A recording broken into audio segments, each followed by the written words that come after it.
표시했는데 그런 거 없는 일만 시키든지 때려주든지 해서 100명 정도를 싹 다 묻어버린 겁니다.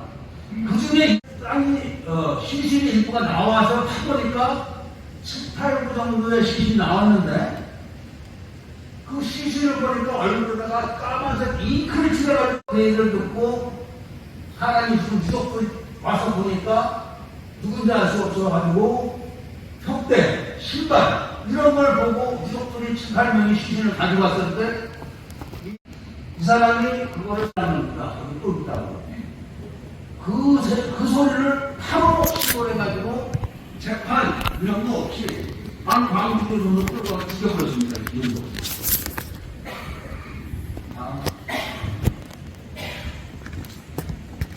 바로 이 시신이 신동국 중년 총에 맞아가지고 죽은 430구인데 요 밑에 잘 보시면은 어떤 게 있냐면 당시 이것들은 비닐에 25구 정도씩 묶여 쌓여 있다는 충격적인 사실을 밝혔습니다. 이렇게 되어 있는데 이게 무슨 의미냐? 1980년 5월 24일 아침 10시부터 전남 도청에서 쓰레기차에다가 시신을 입으로 그대로 그러니까 사람이 집에서 운전하면 똑바로 누워서 죽으니까 쓰레기차에 착착착 싸면 되지만 금남로에서 뛰어다니다가 신동국들의 총에 맞아서 통통으로 직사한 시체는 뛰는 그 상태, 죽은 상태로 이렇게 해야 굳어있는 겁니다. 시신이. 넓어져 죽은 이렇게 그냥 있고 이런 시신을 쓰레기차에다가 꽉꽉 채울 수가 없어가지고 입술은 그대로 씻은 겁니다. 제가 본 겁니다. 사진을. 이분은 그대로 씻은 상태에서 이마에서 목까지 하얀색 땡기를 탁 칠해가지고 누군지 몰라요. 무시무시합니다. 그거 끔찍해요. 그렇게 해서 한 쓰레기차에 25구씩 씻었습니다. 그 당시에. 제가 신동국 주민님을 처음 만났을 때 신동국 주민님이 시업 빌딩에서 총을 쐈다는 걸 전 몰랐어요. 그 얘기를 제가 듣는 순간에 하는 얘기를 한 거예요. 내가 쓰레기차에 실어 왔다. 25분 안에 쉬었다 얘기 그 영상도 있을 겁니다. 후사님이 찍은 영상에. 그걸 기자가 딱 쏜 거예요. 그러니까 한 구씩을 비닐에 싸가지고 그 한 구씩 싼 걸 25개를 또 싼 겁니다. 25개씩 싼 묶음을 포크레인 기사가 딱 꺼내는 거예요. 그러니까 묶음을 맞다나 1년 정도로 한 구씩 1년을 묶은 게 아니라 쓰레기차에 실렸던 그 숫자를 번호를 매겨가지고 비닐로 감아가지고 그 25개씩 또 감아서 그 번호를 매겨서 착착착 올려놨던 거예요. 그걸 꺼낸 겁니다.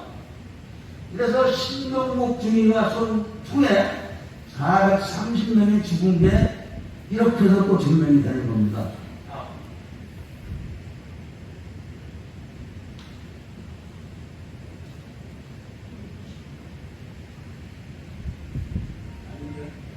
없어요. 끌고 가는 거죠. 끌고 가는 거. 없어요. 아니면 잠깐 제가 말씀드렸던 굉장히 중요한 겁니다. 이게 이거를 여러분들 꼭 보셔야 돼요. 잠깐만요.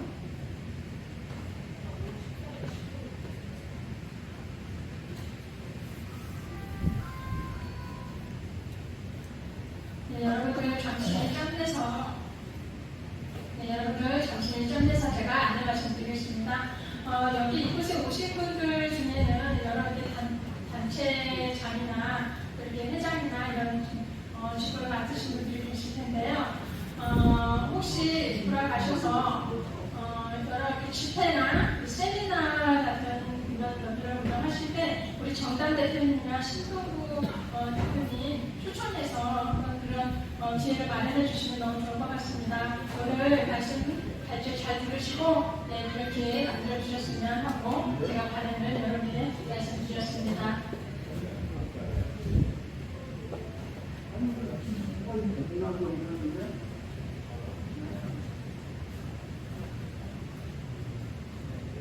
이런 결정적인 자료가 또 컴퓨터가 인식을 못한다고 합니다. 그리고 여기서 그게 드렸는데 빠졌는데 이게 어떤 영상이냐면은 금남로 광주 시내에서 신동국 주인축을 맞아가지고 죽은 시신을 골목으로 끌고 들어가는 영상인데 사진이 아닙니다. 영상입니다. 시체 한 구에 4명이 끌고 골목으로 들어갑니다. 머리 쪽에 3명, 다리 쪽에 1명, 이렇게 해서 4명이 여기서 조만큼의 허리를 끌고 들어가는데 광주 교도소 뒤에 산이 있습니다. 뒤에 산이. 그 산에서 시신 430구를 끌고 내려오려면 산에서는 보통 6명이 시신을 불어야 되는 일입니다. 300탄이다. 그래서 제가 드리고 싶은 말씀은 광주시내 금남로에서 골목으로 시신을 숨기고 있는 영상입니다. 사진도 아니고. 그거는 광주 교도소 뒷산이 아닙니다. 금남로 가게 상해 이름이 있습니다. 상해 이름. 그래서 제가 오늘 드리고 싶은 말씀의 앞에 부분은 신동국 중위가 총을 쐈다는 것은 사실이다. 어느 누구도 부인 못한다. 총을 쏜 사람도 맞은 사람도 그렇게 이야기를 하고 있고 국가기관에서 조사를 했고 5.18 전남대학교 연구소에서도 그렇게 이야기를 하고 있다는 이야기. 이거는 팩트입니다. 다음 신문 기사분 글밖에 없습니다. 네, 다음에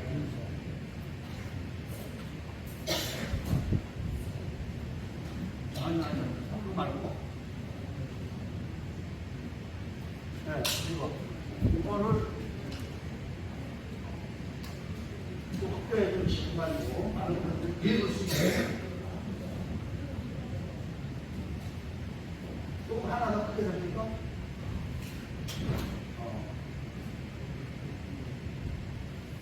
여기 날짜 보시면은 중앙일보 1995년 12월 27일자 신문입니다. 여기에 나온 기사가 보십시오. 지뢰가 터지면서 그러니까 지금 모든 사람들은 송암동에 했던 그 5인 사격에서 총 쏜 줄 알고 있어요. 총. 서로가 5인 사격 총 쐈다. 이게 아니고 지뢰가 터지면서 동료들이 무차히 주도하는 강력을 녹도한 순간 눈이 뒤집히는 느낌이었다. 이게 뭐냐면 대전차 지뢰를 매설하거나 대인 지뢰를 매설하는 거 여기 다 장교 출신인 걸로 제가 생각이 듭니다만 군에서 지뢰를 다루는 부대는 공병부대입니다. 공병부대. 이 공병부대는 어떤 부대냐? 바로 185 공병부대입니다. 이게 185 공병부대. 185 공병부대는 19일 날부터 이을설 부대를 경호하기 위해서 광주 공원 옆에 주둔을 했었어요. 185 공병부대가. 광주 공원에는 누가 있었습니까? 이종찬이가 기록한 안기부 보고서에 광주 공원에 북한군 300명, 유동상군에 300명을 주둔했다고 써있지만 광주 공원이 아쉽습니다. 광주 공원하고 185 공병대대가 주둔했다는 광주천 그리고 수교만 했다는 광주 체육관은 지나갈 하에 지나간 사이 그건 출동한 게 아니라 이을성들을 경호하기 위해서 걸린 겁니다. 잠깐만요. 조금만 내려주시면은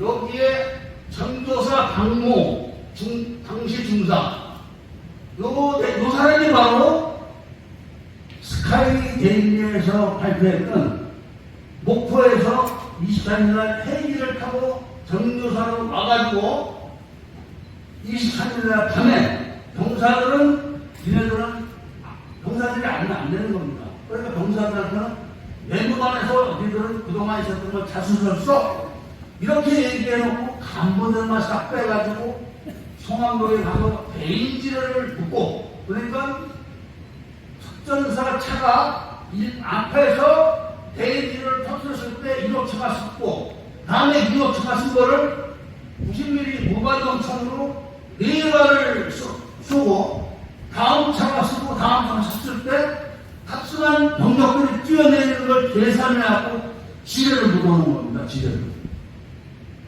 그러니까 이게 5인 사격이 아니에요. 철저하게 준비를 시켜가지고 계산을 해가지고 185 공병대대 간부들만 편성해가지고 대인지를 묻어놓은 겁니다.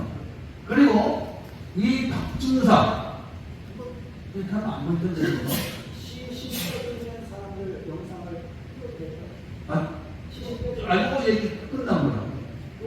네. 이 박중사라는 사람이 바로 185 공병대대에서 착출해가지고 북한군 8명, 185 공병대대 박중사 1명, 그 다음에 11여단에서 23일날 초기가 정식으로 인사명령을 내려가지고 전교사 공동학교로 절출 명령을 내렸던 대위 1명, 이렇게 10명이 편성된 겁니다. 10명이. 그 중에 박중사라는 사람이 이거 듣는 겁니다. 대전체질에. 이게 비밀인 겁니다. 이게. 그리고 8명의 북한군 병사는 무장으로 어떻게 했냐.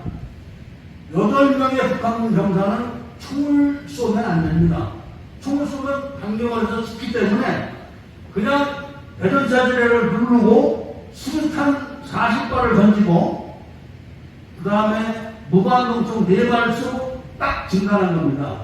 그 옆에서 특전사가 착용을 하는 거를 막기 위한 거는 김대중이라는 병력이 50명씩 매국수정 좌우측에서 대문소총으로 스나이핑을 해준 겁니다. 죽지 말라고. 그랬는데 한 명이 굶어서 죽은 겁니다. 얘들이 출동할 때 11여단에서 전출 온 사람. 그러니까 11여단 지휘관은 어제까지 자기가 근무했던 동료들을 얼굴 보고 다 아는 겁니다. 얼굴을 보면서 알면서도 사격을 하는 겁니다. 그때 출동할 때 신고를 받을 때 북한군들이 어떻게 보자겠냐. 4명은 칼빈 3정에다 에머스총 1명을 냈습니다. 당시에 광주에 있던 계엄군들은 전부 M16을 소지했습니다. 그 사람은 칼빈 3정에 에머스총을 소지한 천보를 쓰고 한국군 군복을 입고 탄두를 낸 이런 병력한테 신고를 받고 4명은 2명은 무반동총 2정을 각각 하나씩 들고 나머지는 실탄과 실탄과 무반동총 실탄 4발을 치달한 겁니다. 8명이. 그거를 11년간에서 전투론 대위가 눈으로 보면서 신고를 받고 인솔을 해서 나간 겁니다. 그 중에 이 박중사가 스카이 데일리의 보도에 의하면 바로 185 동병대전인 게 확인된 겁니다. 확인. 다음 영상 부탁드려요.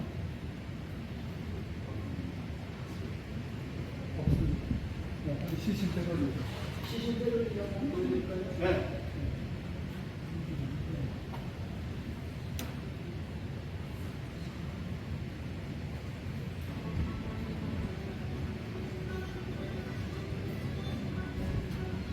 총 4명이 골목으로 시신을 끌고 가는 겁니다.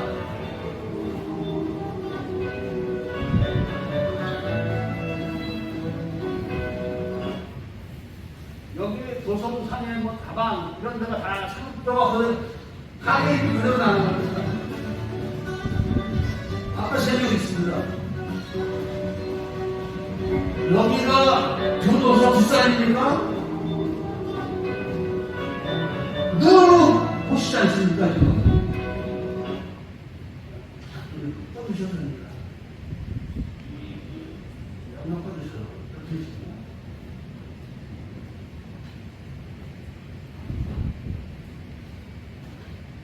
이렇게 한번 눈으로 보시니까 제가 100번 얘기하는 것 그리고 작게 평봉판에 써 있는 것보다는 이 영상을 보시니까 더 믿음이 가실 겁니다.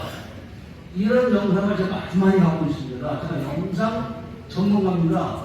노숙자 감명한 영상 전문가가 아니라 제가 정말로 영상 전문가로서 과거에 5.18 연도주택 채널 이거를 운영을 했었습니다.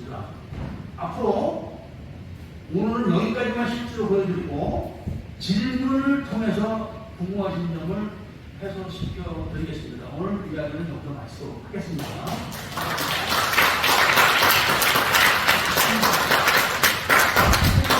질의응답하는 시간을 하겠는데요. 두 분 모두 올라와 주시고 제가 마이크가 2개밖에 없으니까 각각 한 개씩 들고 질문을 해주시면 그렇게 할까요? 그럴까요?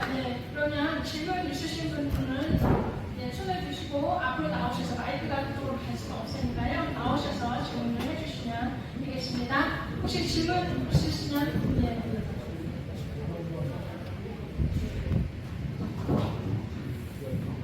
질문 있으신 분들은 앞쪽으로 나오셔서 질문해 주시면 되겠습니다.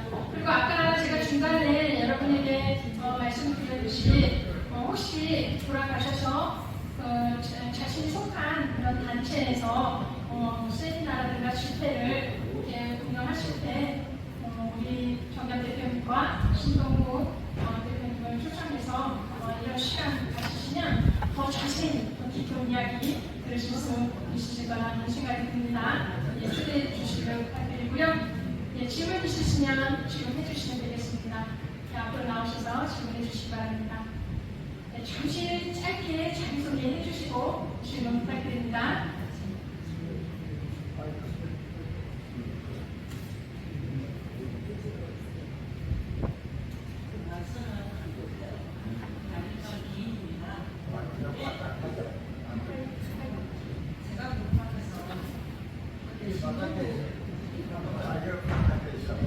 신동국 주임께서 보안 몇 명과 함께 계셨으며 적군을 쏠 때 430명이나 400여 명의 적군을 쏠 수 있는 그런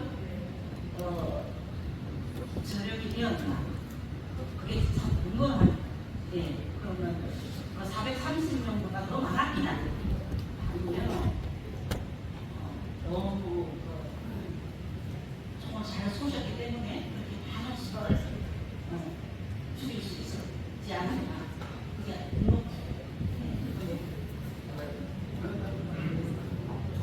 네. 잘 질문해 주셨습니다. 아주 샤프하게 이렇게 하셨는데, 그 당시 몇 명이 몇 명을 막아냈느냐. 여러분들, 여기 남성분들 거의 다 현역 생활 하셨죠.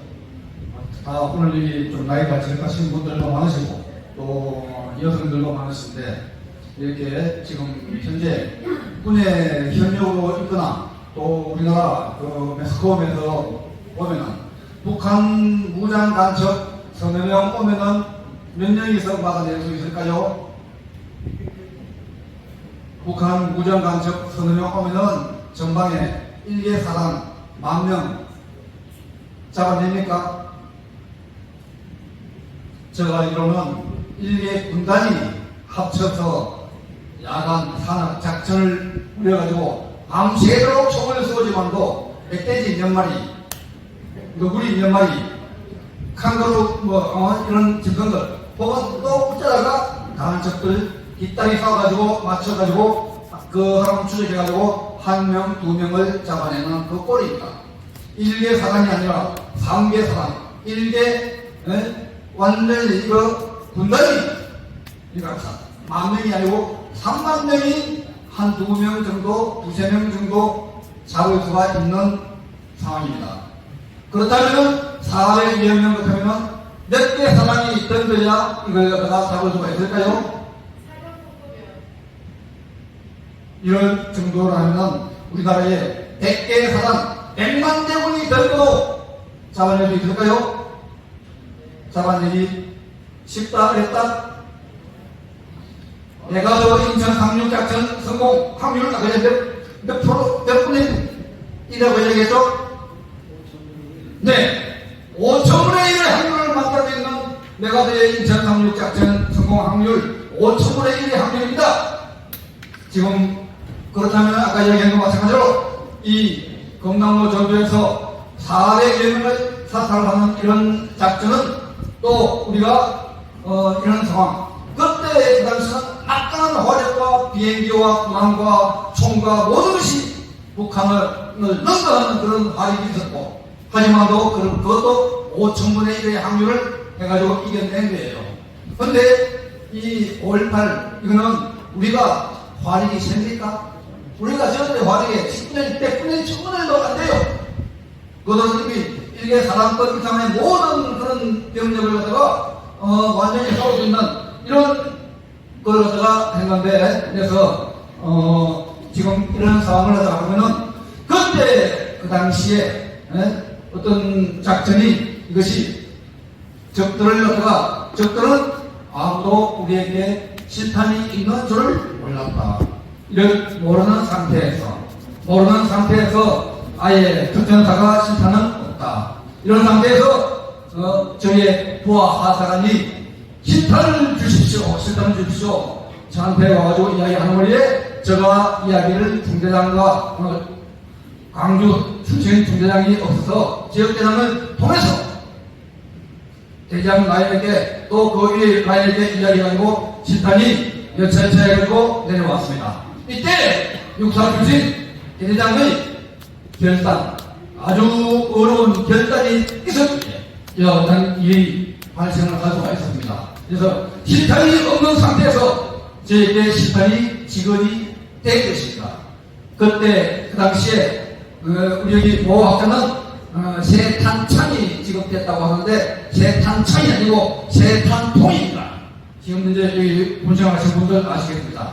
탄창과 탄통은 엄연한 차이가 납니다. 새 탄통이 지급이 되었고 그때 사실 여러분들 아시겠습니다. 짧게 얘기하면은 저는 눈도 나쁘고 구보도 못하고 총도 잘 못서는 특전사에 쉽게 얘기하면 문관, 높은 문관, 고문관입니다. 특전사로서는 특전사 무기가 아닙니다. 이런 사람을 특전사로 가게 하는 건 다 하나님의 뜻입니다. 이런 하나님의 뜻에 대해서 제가 1년도 안 돼가지고 특전사, 육사, 3사, 아버지 전체에서 최우수 장교로 특전사령관 표창과 훈장을 받았습니다. 이렇게 했기 때문에 대장과 모든 사람들이 신중이라 하면 다 인정을 하고 신중이라 이야기하면 콩을 발치라 하더라도 믿을 수 있는 사람으로서 만들기 때문에 그때 제가 실탄을 요구했는데 아무도 진짜 어느 누구도 줄 수 없습니다. 그런 상황에서 실탄을 받아낸 것입니다.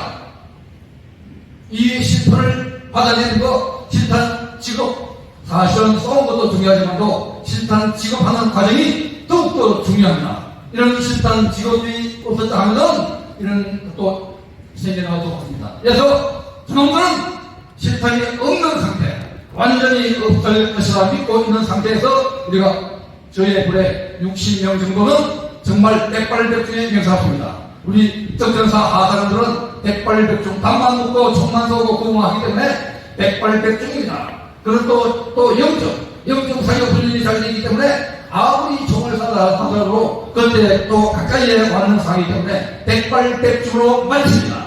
그래서 이런 상황이 가기 때문에 그때 놈들은 우리가 실탄이 없는 걸로 인식을 했고 우리가 그때 실탄이 너무 해가지고 정말 이것이 제가 실력이 있어서 능력이 있어서 것이 아니고 아까 이야기한 것과 마찬가지로 하나님의 은혜 하나님의 역사가 임했기에 이와 같은 만분의 1, 10만분의 1, 500만분의 1의 한국의 성공률을 하다가 100%로 만들어냈던 것입니다. 이상하고 진행하겠습니다.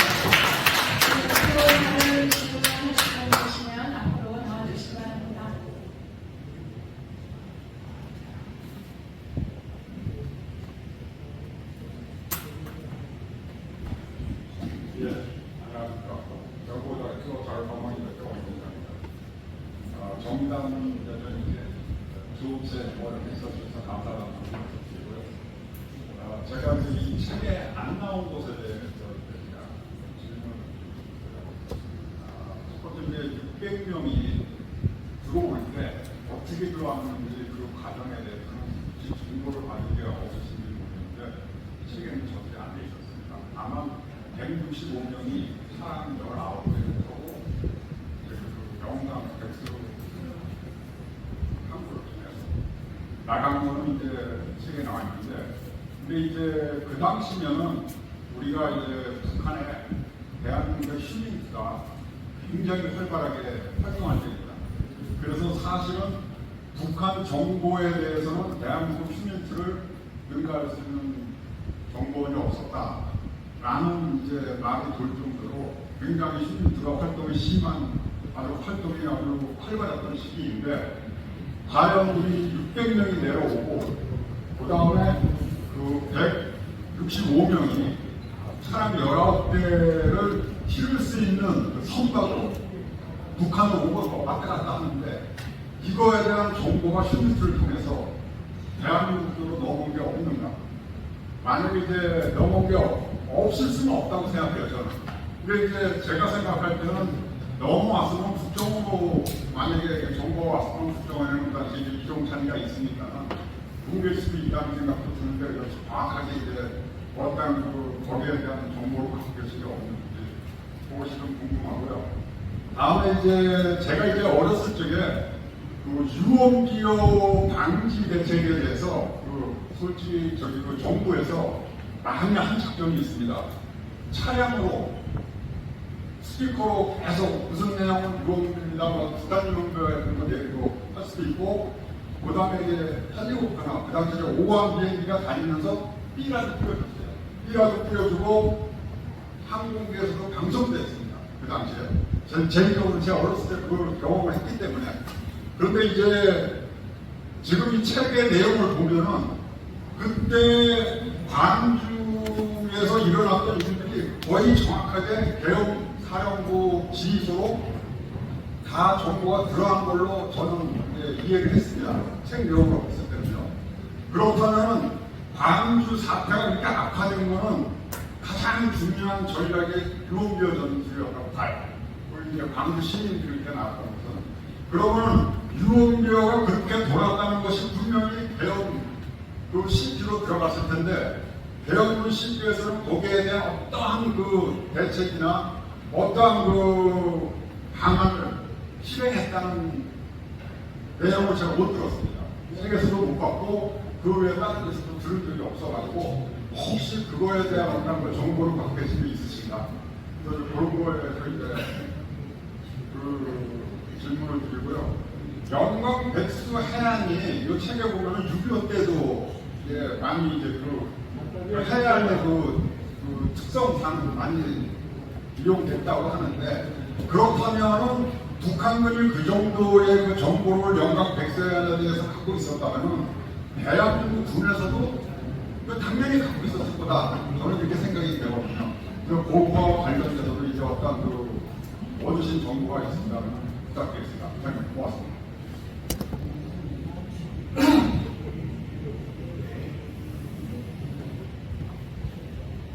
먼저 질문하신 내용은 좀 예민합니다. 그래서 제가 책에는 안 썼지만 12.6이 일어나고 주차적으로 북한군을 전라도 지방으로 투입을 했는데 주차 투입을 했습니다. 백수 해안으로 북한 어선을 타고 들어와가지고 10명, 5명 이런 조별로 들어왔을 때 그 사람들을 언급해준 게 바로 그 지역에 있는 고종간첩들이라고 저는 들었습니다. 그런데 그 이야기가 책으로 이렇게 나오게 되면은 우리가 고종간첩이냐 이런 소리가 나올까봐 제가 일부러 적시를 하지 않았지만, 그 많은 인원들이 지금 탈북자들이 와서 공통적으로 하는 이야기가 뭐냐, 나도 갔었다, 이 얘기는 다 합니다. 안 하는 이야기가 딱 두 가지 있습니다. 어디서 밥 먹었다, 이 얘기를 절대 안 합니다. 또 하나, 우리는 어떻게 갔다, 전부 뭐 산을 타고 간다는 거짓말이지만 실질적으로는 아까 말한 상륙함을 타고 간 배경이 또 있습니다. 상륙함을. 그런데 백수 해안으로 들어올 당시, 그 당시에 남북한의 정보 전력의 차이가 400대 1이었다는 겁니다. 400대 1. 이게 뭔 말이냐면, 우리가 간첩 하나를 북한에 보낼 때, 북한은 400명을 보내는 겁니다. 지금 대한민국은 남북한의 존재력이 30배 정도 차이 난다고, 30배. 그런데 30배 차이가 엄청난 거 다 아실 겁니다. 그럼 400대 1이라는 건 비교를 할 수가 없는 겁니다. 그러니까 북한의 군대가 주차적으로 백수해안을 통해서 들어올 때 그 인근에 있는 고정 간첩들이 다 재워주고 또 먹여주고 다시 인수인계해주고 이런 거를 했다는데, 그게 바로 우리나라에서 HID 애들이 북으로 넘어갈 때도 똑같이 합니다. 철제 가서 통로를 열어주면은 두 명이 한조가 돼서 통로를 통과해서 저쪽 통로로 가서 넘어가게 되면 거기에는 똑같은 북한의 안내원하고 호송원이 와 있는 겁니다. 그 사람들이 바로 다음 인계제조까지 HID 국가요원들을 넘겨주고 인계받으면 이 사람들은 가버리는 겁니다. 그럼 그 사람들이 다음 적선 지역에 가서 인계해주고 하는 식으로 이 목포 일대, 용강 일대에서 그렇게 해서 600명을 다 숨겨진 겁니다. 섬이 많고 해안 지역이 광활하고 산악 지역이고 했기 때문에 얼마든지 음식이 된다고 저는 들었습니다. 그렇게 와가지고 했을 때 김대중 연안 병력이 편성된 게 80년 2월이라고 들었습니다. 80년 2월. 그러니까 80년 2월에 무기고를 어떻게 해서 무기를 어떻게 하고 이런 모든 작전 계획이 기본적으로 편성된 게 80년 2월입니다.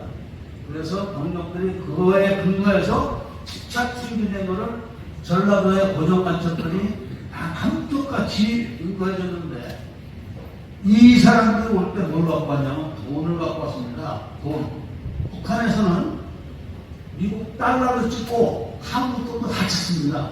한국은행에서 돈 찍는 기계가 평양에 있습니다. 한국은행에서 돈 찍는 중이 똑같이 사옵니다. 돈으로 지금 모릅니다. 그래서 돈을 가지고 와서 그 돈으로 밥을 사먹고 했다는 겁니다. 그 다음에 조금 더 궁금하신 게 있습니까? 질문 답변에서.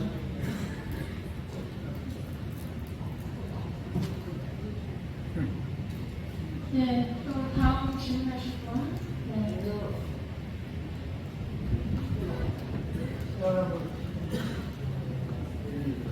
교도소 습격 때 600명이 갔다 그래서 공수 때 신중일 부대만 그 사살을 했는지 아니면 공수부대 여단이 다 참여했는데 그 자세지만 그 400명을 이게 시대가 다 감당할 수 없을 거 아닙니까? 세 번째 3차를 저 공개가 됐다는데 그 제가 잡히는 몇 명이 있는지 좀 자세지만. 네. 교도소 습격에 관해서 말씀을 올리겠습니다.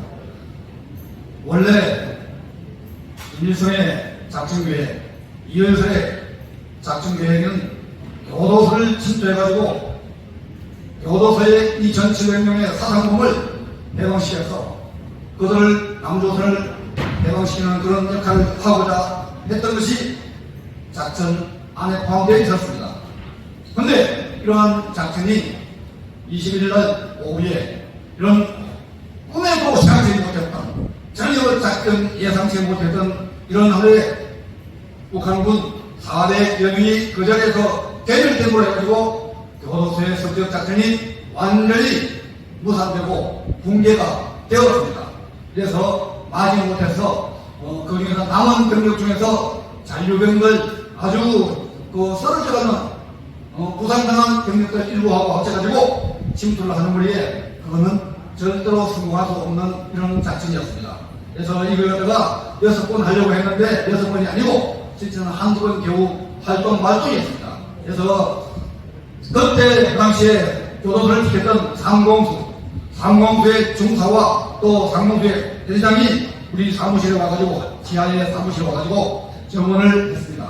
그 증언을 해가지고 교도소에서 죽은 사람이 27명, 28명 이 정도였다. 그래서 사실 오늘 여기 430명은 27명하고 합친 숫자입니다.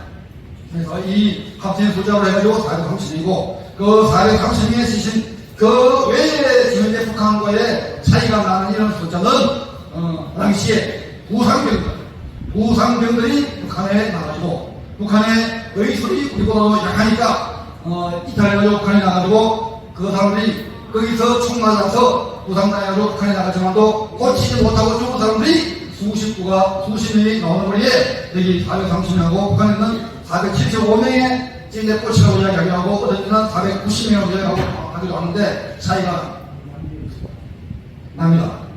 그래서 일단 교도소의 성격은 처음과의 어떤 모든 작전 계획이 처음하고는 차이가 난 것이었다는 걸 갖다가 명백하게 밝힙니다. 잠깐 보충 설명을 해드릴 것 같으면요. 이 430명의 숫자하고 지금 말씀드린 478명의 숫자하고 오차는 그 오차를 증명한 사람이 누군가 하면 노숙자 감독입니다. 노숙자 감독가 광수 척결을 했을 때 자기가 여기까지만 한다고 얘기를 하면 쓴 글이 있습니다. 왜냐하면 430명이 거기서 죽었지만 부상을 당한 사람이 많이 있었다. 7, 80명이 올라가서 죽고 그 7, 80명이 그날 죽지 않은 사람들은 광주 통합병원으로 옮겨졌기 때문에 일선에서 전남도청을 접수하자마자 첫 번째로 벌인 작전이 바로 광주 통합병원 점령 작전인 겁니다.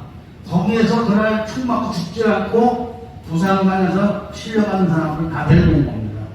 노숙자 감독가 정확하게 그 얘기를 했고, 그 다음에 상공수가 교도소로 가게 된 거는 작게 8058에도 나오지만 21일 오후에 1시경에 육군본부 상황에서 상장교가 전교사 31사단의 보병대대가 광주 교도소를 접수해서 장악한 것을 본 겁니다. 그런 게 육군본부에 작게는 없었는데 누가 슬쩍 올려놓은 거죠. 그걸 보고 급하게 이성 계엄사령관이 상공수 여단장에게 빨리 광주 교도소로 가라. 그리고 전교사의 작전 지시를 내려가지고 광주 교도소에 주둔해 있던 31사단 병력을 빼버린 겁니다.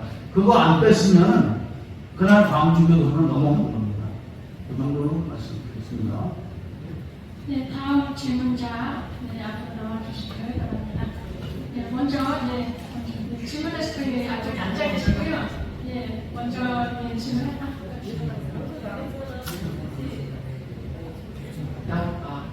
제가 뭐가 궁금해서 나왔냐면요. 아니, 제가 자료를 보니까 다른 거는 다 모르겠지만 불치 내용은 그 시신 묘 있는 거 보니까 너무 가슴이 아프고요. 속상하고 어떻게 우리나라 이런 일이 있을 수 있을까. 김대중이라는 저 시대의 사기꾼이 반역자가 이 나라에 있어가지고 이 나라 이렇게 뒤집어졌구나 생각하니까 너무 억울하고 너무 속상하고요. 그런데 그래도 다행히 이런 걸 밝혀주시는 분이 있어서 우리 국민들이 뭔가 제대로 된 내용을 알 수 있지 않을까 이런 생각을 하면서 좀 위로가 되긴 되는데요. 오늘 제가 지금 또 다시 질문한 내용은 왜 청주 6월 400구라는 얘기가 있거든요. 청주 6월 400구를 북한에서 어떻게 문재인 시절에 문재인 반역자들도 그 청주 6월이 400구가 있는 얘기를 들었거든요. 청주 6월 400구를 어떻게 해서 가게 됐고 그 청주 6월은 그럼 광주에서 희생된 사람들이 청주까지 갔는지 제가 이게 궁금하고요. 아까 또 질문하신 분 중에 네 지금 한 가지 질문했습니다. 여자가 한다고 해서 그렇게 얘기하지 마세요. 제가 지금 얘기 말씀드린 거는 지금 400부가 어떻게 된 그거 질문했지 않습니까?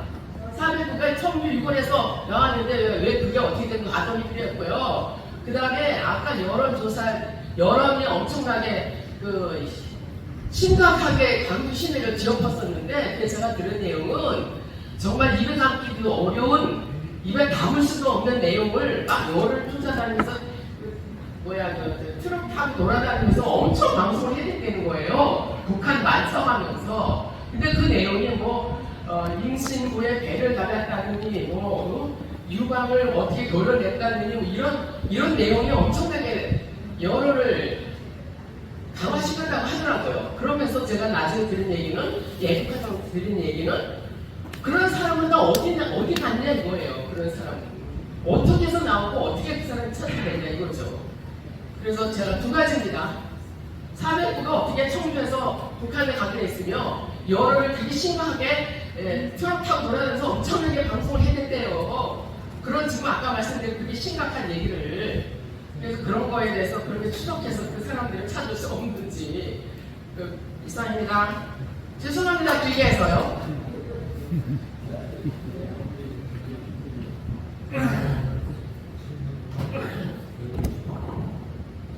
시신 439가 청주로 간 거는 아까도 말씀드렸지만 청소차를 사용해가지고 5월 23일 아침 10시부터 출발한 겁니다.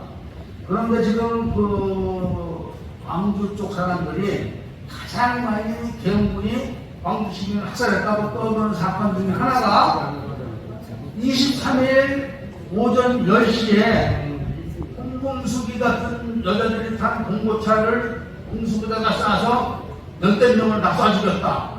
이런 얘기를 많이 하는데 바로 그 시간이 시신들을 청주 빼는 시간입니다. 그걸 속이기 위해서 광주 시민들을 어디로 가라고 시켜놓고 공수부대가 그걸 쏘게 만드는 양동작전.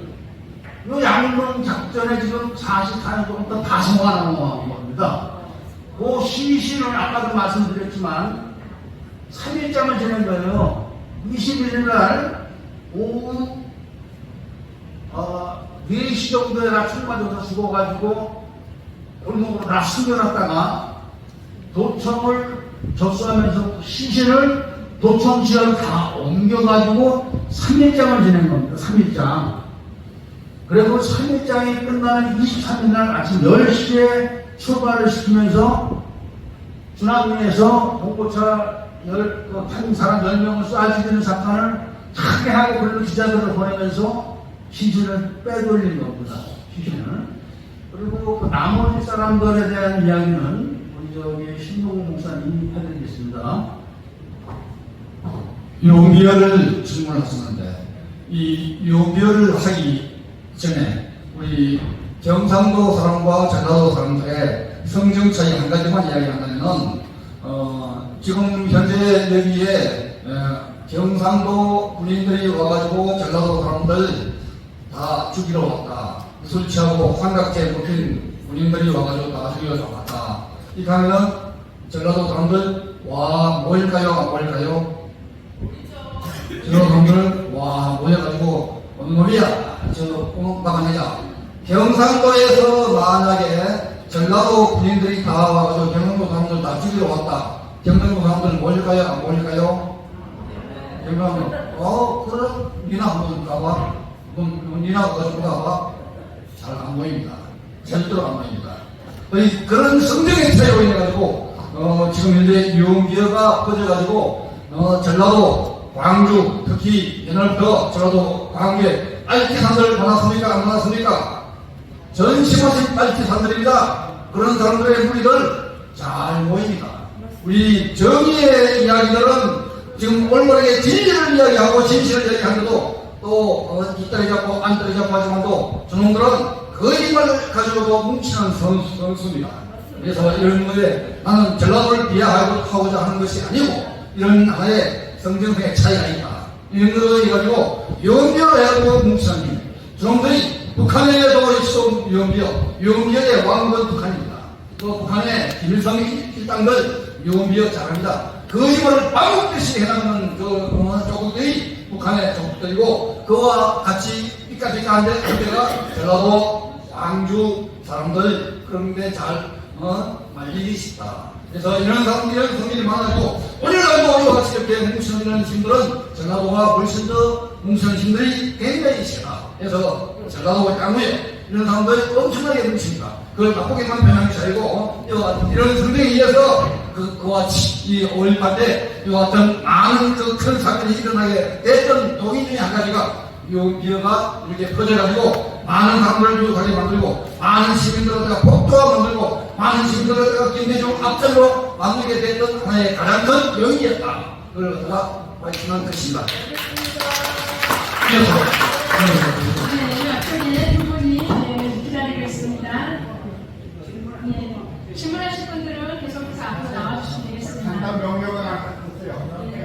답변하시고도 간단 명령하게 하셔야지 너무 길게 안 지금 대한민국 완전 전체 장면이기에 이렇게 정담 대표님이 나타나셔가지고 우리 신동국 목사님을 이렇게 정말 받침대로 이렇게 해주셔서 너무너무 하나님께 감사를 드립니다. 그래서 그때 430명의 북한 특수부들을 사지역 때 우리 신동국 목사님 같은 부대원들이 같이 이렇게 수많은 사람들 사이에 있는 북한 특수군들을 향해서 집단 발표 명령을 했을 때 아주 정확하게 마쳤다고 하셨는데 저는 그 중에서도 광주 시민들이 좀 많이 생겼다고 생각하거든요. 그러나 그 전쟁은 만약에 발표를 하기로 했다 할지라도 이거는 정당하다고 생각합니다. 그래서 그때 광주 시민들이 섞여 있었는지 좀 보고 싶습니다. 우리 정당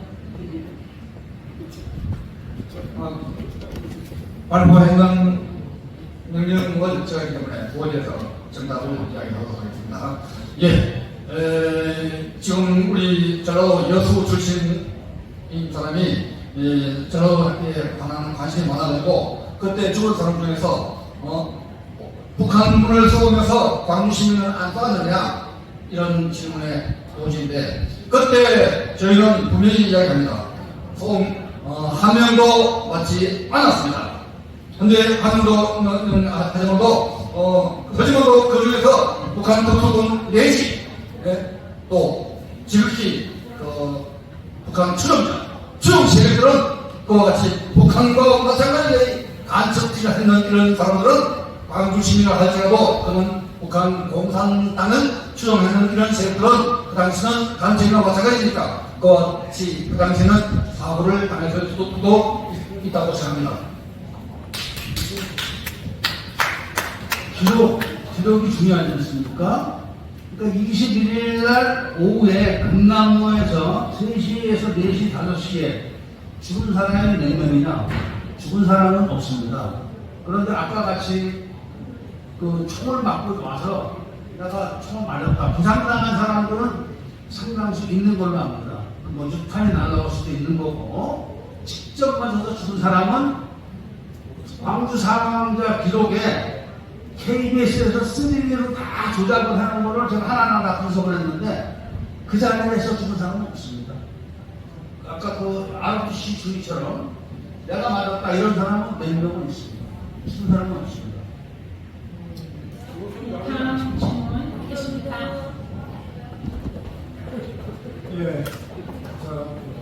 질문하고 왔는데요.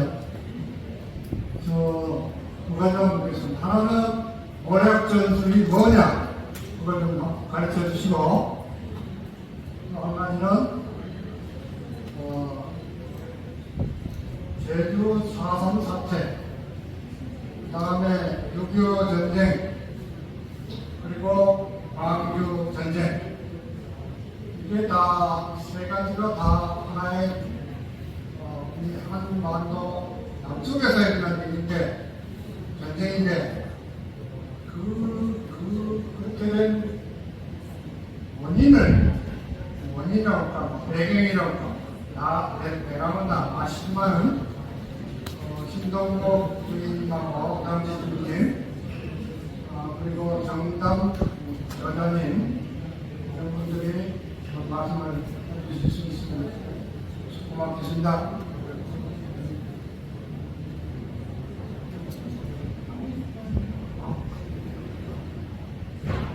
기본적으로 광주 전쟁은 일반 그 운동권이나 이런 쪽에서 시작된 게 아니라 전교사에서 북한 지휘에 가지고 전교사 사령관, 그다음에 합참 의장, 그다음에 전남 경찰 국장, 그다음에 부사령관, 참모장, 그다음에 교수부장 이런 장성들이 전부 다 간첩이었기 때문에 사전에 완전히 준비된 작전 중에 하나가 모략전입니다. 모략전. 그런 모략전 전문가가 와서 자기가 혼자 한 게 아니라 작게 전체 중에서 딱 짜여져 있는 것에 불과한 거예요. 그 모략전에 동원된 사람들에 대한 영상을 제가 갖고 있는데 많은 군중들 속에서 비도 안 하냐, 비도 안 와.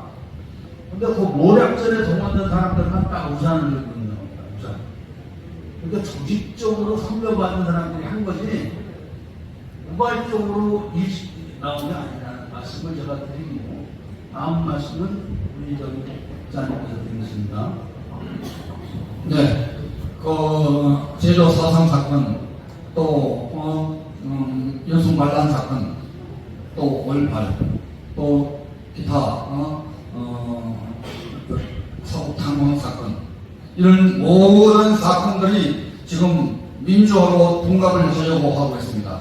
그제요 내가 이야기했지만도 이거는 절대로 민주화가 아니요 폭동이요 아예 전쟁의 일환들입니다. 다 여기에 북한이 다 개입이 깊숙하게 되어져 있는 것입니다. 이런 작전을 지금 이제 종북 세력들과 좌파 일부와 조사파들 이걸 다 민주화로 둔갑을 시켜가고 국가의 국목을 다 갉아먹으려는 기생충 역할을 하고 있는 상황입니다. 이걸 막아내야 합니다. 그래서 지금 현재 이 5.18의 기생충들, 5.18의 암덩이를 우리가 잡아내야 하는 것과 마찬가지로 제주 4.3 사건, 여순 반란 사건, 또 모든 이런 그 북한 군들이 개입되는 이런 사건에 대해서 민주화로 추진하고 헌법을 바꾸고자 하고 있는 일부 무리들, 그와 함께 추정하는 수정 세력들, 이걸 다 우리가 제거를 해야 됩니다. 맞습니다. 예. 네, 또 다른 질문 있으십니까? 질문하시는 거예요? 네, 없으시면, 예, 그러면 우리 지금 앞에 나오신 김에 한 1, 2분 정도 하실 말씀 있으시면 하시고, 내려가시도록 하겠습니다.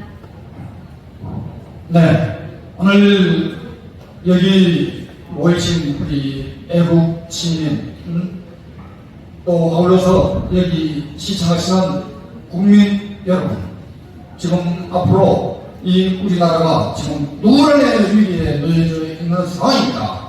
이 나라가 지금 현재 많은 사람들의 이야기가 98%, 97%가 지금 현재 어떻게 되어 있다. 마지막 남은 생명은 불과 24%가 되었다. 그렇게 이야기하는 사람들이 많습니다.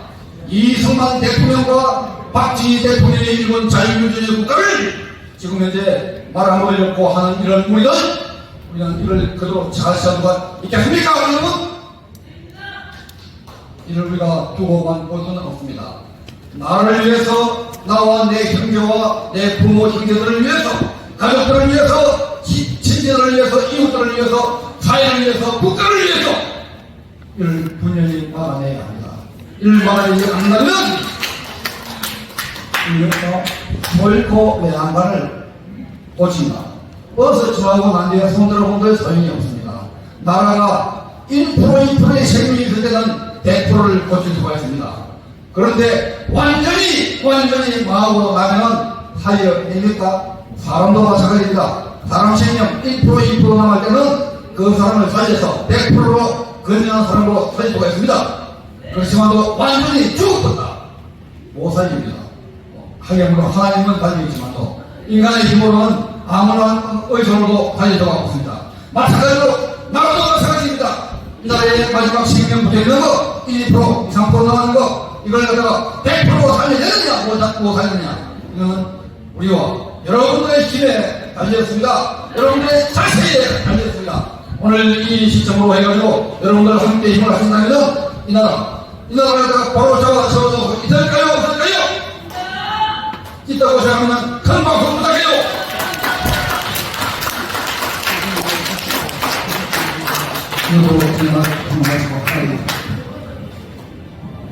여기 모이신 분들이 앞으로 나라를 지켜주시기를 부탁드리고 이렇게 와주신 데 대해서 다시 한번 감사 말씀 드립니다. 감사합니다.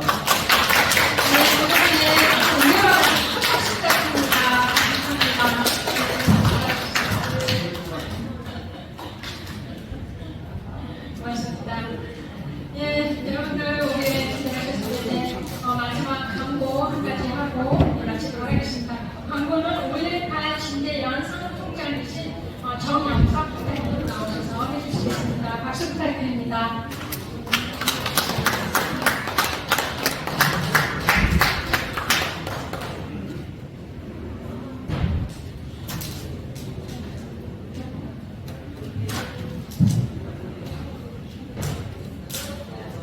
제가 이 광고를 말씀드리기 전에 내일 부탁드리겠습니다. 우리 7공수였던 이영란님 찾아오셨습니까? 저기 네 이영란님인데 이렇게 무더운 날 또 우리 7공수에서 근무하셨던 이영란님께서 참석하셨습니다. 그냥 박수 좀 보내주시기 바랍니다.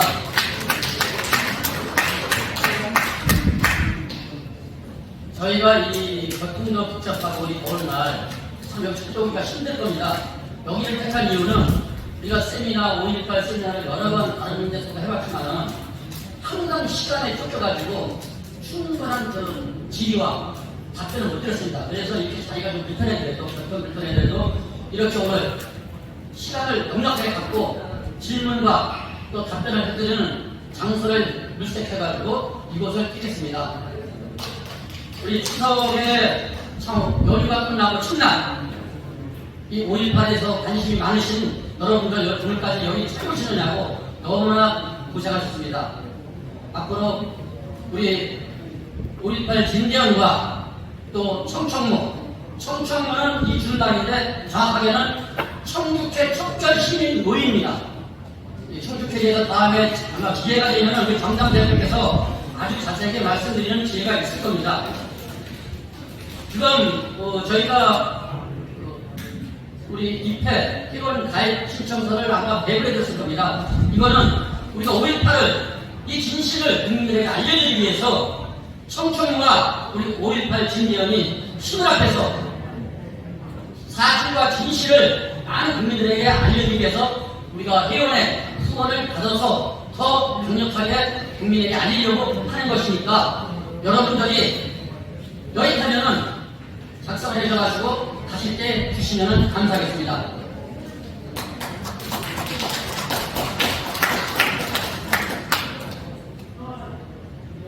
이제 오랜 시간 하셨고 시간도 늦었기 때문에 식사할 장소를 지금 말씀드리겠습니다. 식사 장소는 우리가 11번 층에서 이렇게 올라오시다 보면은 바로 직사각으로 올라가서 DBB라는 1층에 김명자 불국밥집이 있습니다. 이렇게 내려가시다 11번 출구 내려가시다 보면은 이동하셔가지고서 이렇게 11번 출구 큰 계단 내려가면은 바로 좌측에 DB 빌딩 그 빌딩 이름이 DB 빌딩입니다. 여기에 바로 보면은 남산 부대찌개라고 있는데 그 남산 부대찌개 아니고 바로 부대찌개 집으로 들어가지 마시고 안쪽으로 들어가서 우측에 김명자 굴국밥집이 있습니다. 거기로 드셔가지고 들어가셔서 식사를 하시면 되겠습니다. 오늘 짧은 시간에 강대한 내용을 다 설명하기에는 역부족입니다.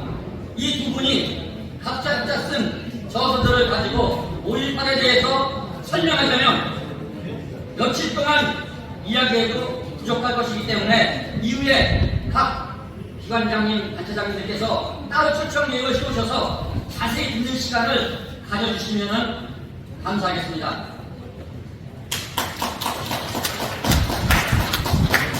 우리가 오일판에 대한 저서를 많이 쓰시는 분들이 몇 분 계십니다. 그렇지만은 당시 현장과 금남로 전투 저서를 친 분은 당시 현장 직원으로서 11여단 62제대 4지역대 신동국 중위와 또 작게 50 518을 저지해 주신 우리 정당 대표님께 다시 한번 박수를 부탁드립니다. 그동안 우리 정의하시 식사하시느라고 고생 많이 하셨습니다. 이제 현재 내려가셔가지고 또 식사하는 데로 가셔서 식사하시면 되겠습니다. 네, 감사합니다.